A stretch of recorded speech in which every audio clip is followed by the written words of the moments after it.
दोस्तों, एक लड़के की शादी होती है। वो दुल्हन को लेकर अपने घर आता है और रात होने का इंतजार करने लगता है। जब रात होती है तो दुल्हन के कमरे में जाता है और जैसे ही दुल्हन का घूंघट उठाता है, इसके पैरों तले से जमीन खिसक जाता है, क्योंकि ये उसकी दुल्हन तो थी ही नहीं, बल्कि ये किसी और की दुल्हन थी। आखिर इसकी दुल्हन कहाँ गई और किसकी दुल्हन को उठा कर लेके आ गया था? आइए जानते हैं पूरी कहानी इस वीडियो में। लेकिन वीडियो में आगे बढ़ने से पहले बस वही रिक्वेस्ट, वीडियो को लाइक कर दीजिए, चैनल को भी सब्सक्राइब कर लीजिए ताकि मेरा हौसला बढ़ता रहे। तो आज की जो सच्ची कहानी है दोस्तों, ये कहानी है बिहार की। बिहार में एक जिला है गया। इसी जिले में गांव है। उस गांव में एक व्यक्ति रहा करते थे जिसका नाम था जगन्नाथ मिश्र। जगन्नाथ मिश्र की दो बेटियां थी। बड़ी वाली मंजू थी और छोटी वाली अंजू थी। जो बड़ी वाली मंजू थी वो बेहद ही खूबसूरत थी, जबकि अंजू थी तो इतनी अच्छी नहीं थी। दोनों बेटियां को इंटर तक का पढ़ाई करवाते हैं। पढ़ाई लिखाई जब हो जाता है तो पिता को अपनी बेटी की शादी का चिंता सताने लगते हैं। तो सोचते हैं कि दोनों बेटियां का एक बार ही शादी करवा देंगे, क्योंकि दोनों के एज में ज़्यादा अंतर नहीं था। तो दोस्तों, इसका जो पिता होते हैं जगन्नाथ मिश्र, वो दो लड़का तलाश करते हैं। एक लड़का सोहन और दूसरा मिलता है विनोद। सोहन जो होता है उससे मंजू की रिश्ता तय की जाती है, जबकि अंजू जो होता है उससे विनोद का रिश्ता तय की जाती है। शादी का दिन फिक्स होता है और 4 दिसंबर 2022 को दोनों जगह से बारात आता है। बारात बड़े धूमधाम से आता है।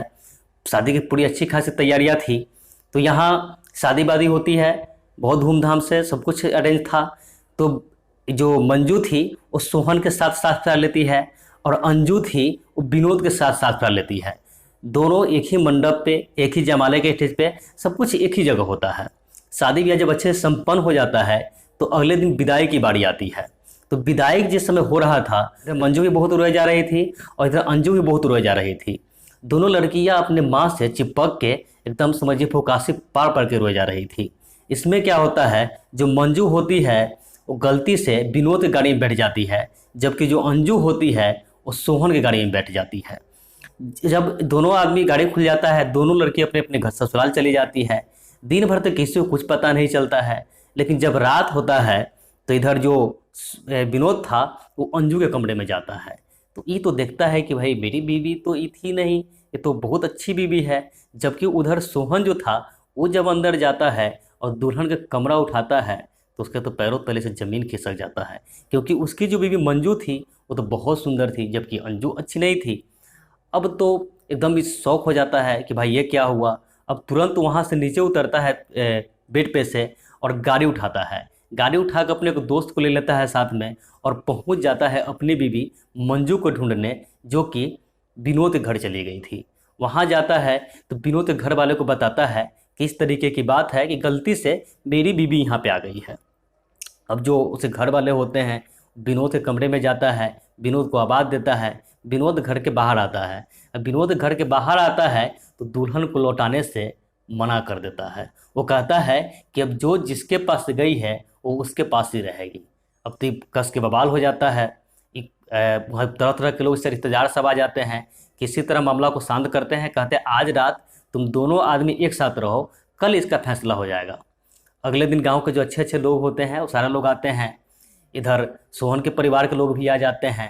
ये लोग कहते हैं कि काम करो, उसकी बीवी को बुलाया जाए। तो जो अंजू थी वो भी यहाँ आती है।